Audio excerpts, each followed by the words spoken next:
668. You got local, or are you going to give that a shot? Pretty Oh, okay. Nice. I'll take it. I like couple, it. Sure. Right. So nice to meet you. Yeah, let's do it. Sweet. All right, man. Good.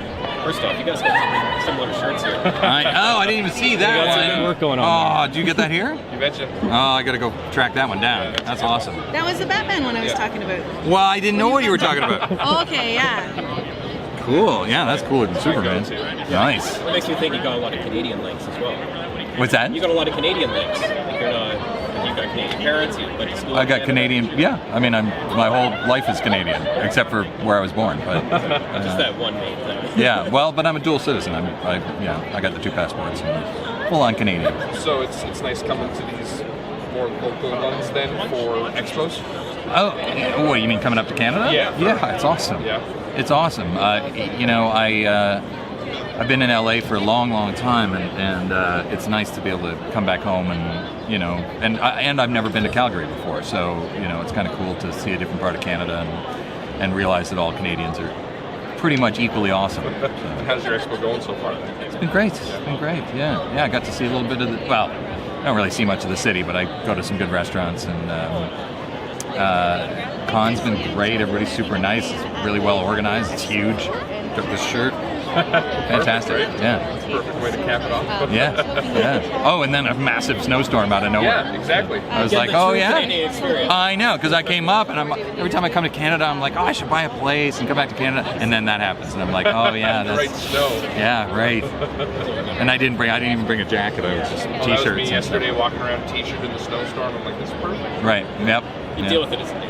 That's true. Yeah. Why I always said when back in Toronto, when the weather would get back up to 2 degrees, we'd be in our t-shirts. Back on the patio. Back on the patio, eh? Yeah. You can always go on a patio. It doesn't matter. Well, you can. That's true. But sometimes you freeze your nuggets off. Now, to talk about your work a little bit, I'm a huge fan of Metal Gear Solid. Can you Thank talk a little you. bit about how you got into Solid Snake?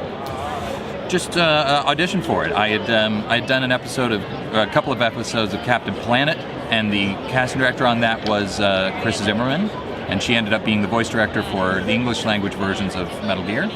She called me in to audition, and I drove down to some weird little house in Hollywood and read for it, and then a week later, Jennifer Hale called me and said that I got the job. That's great. Yeah. And it's such an iconic role. Does that feel really special when all these people come up and they're like, this is such a big thing for me? It's amazing. I knew when we were making it that they intended it for it to be a big, groundbreaking game, but I didn't know I'd be here 20 years later and people freaking out. And it's the impact of it has just been incredible. And I was in Kuwait last year, and people, are freaking out, and it's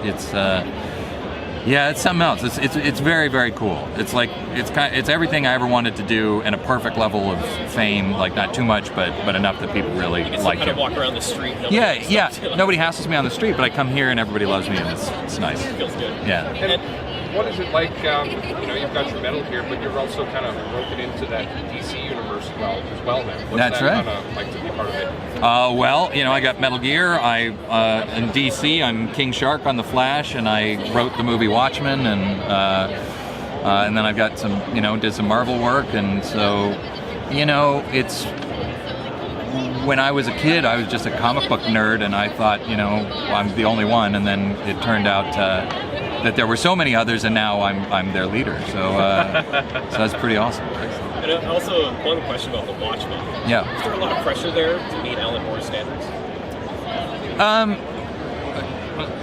Not really. Yes, I desperately wanted to meet Alan Moore's standards, but my adaptation of Watchmen was straight from the book. Like, I didn't look at it as if I was writing Watchmen. I looked at it as if I was curating Watchmen and sort of structuring it into movie language. But as far as I'm concerned, that is Alan Moore's work.